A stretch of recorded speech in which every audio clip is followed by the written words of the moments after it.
I have owned Canon 100-500 lens for 2 years now. It has its pros and cons.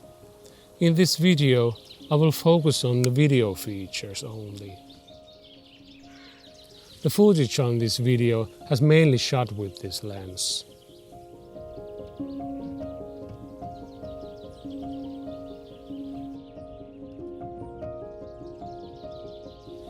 The weather in Finland has been changeable this spring. Winter has returned up to 3 times. May is almost here and the last snow finally melted.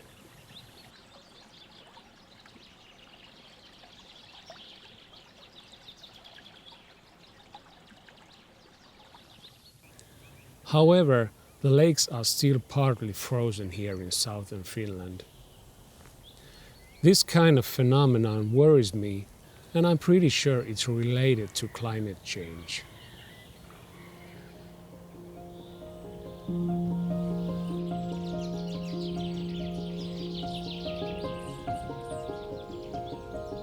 Returning winter is a good time to photograph migratory birds.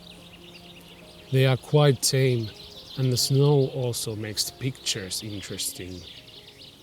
But you have to be careful not to disturb the birds too much.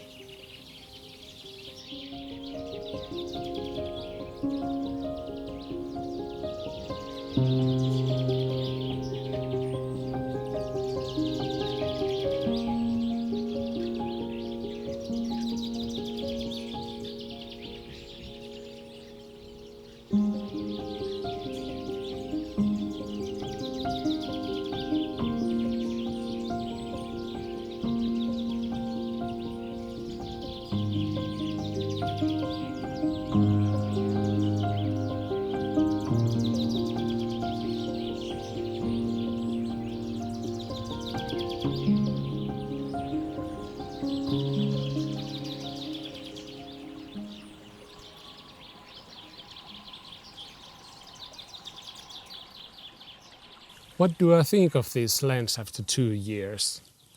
The absolute best thing about this lens that it's light and compact.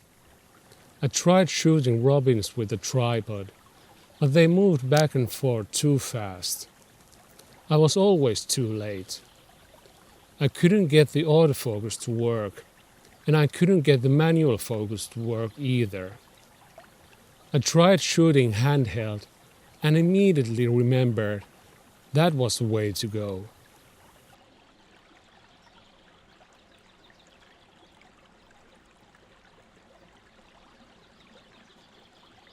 The absolute strength of this lens is the very good stabilizer, in combination with the camera's in-body stabilizer. The best way to find a small bird is to use the viewfinder.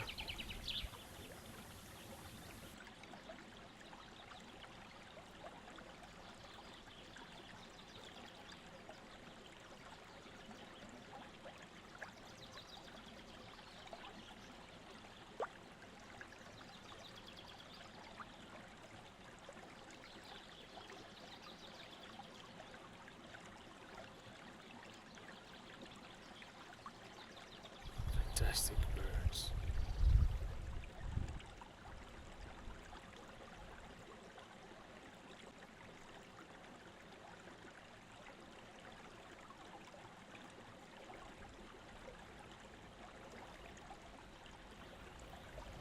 Too close.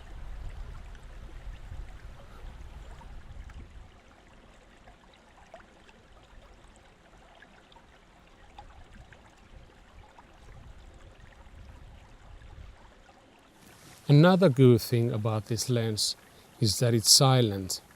When using autofocus, the shotgun mic does not pick up any focusing noise from the camera. EF lenses make much louder sound.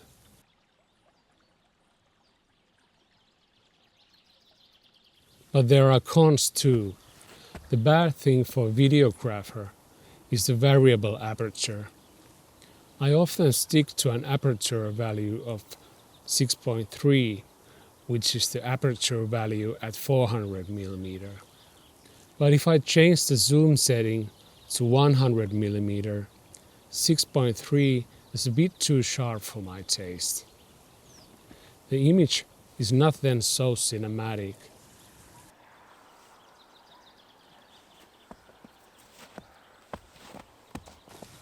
Another downside is that when using a variable ND filter, the lens hood is really tricky to use.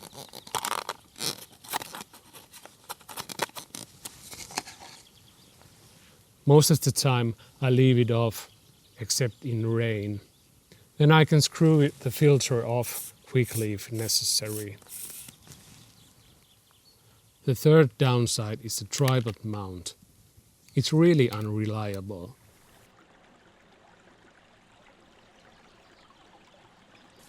There are currently no RF alternative for this lens in the same price range. I'm looking forward for the 70-200 f2.8 version 2 with the possibility of an extender.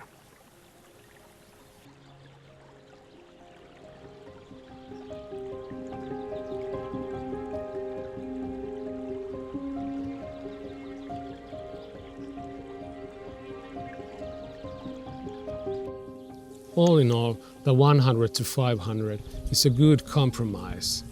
As for the small size, I always have it with me, because it fits in a small camera bag.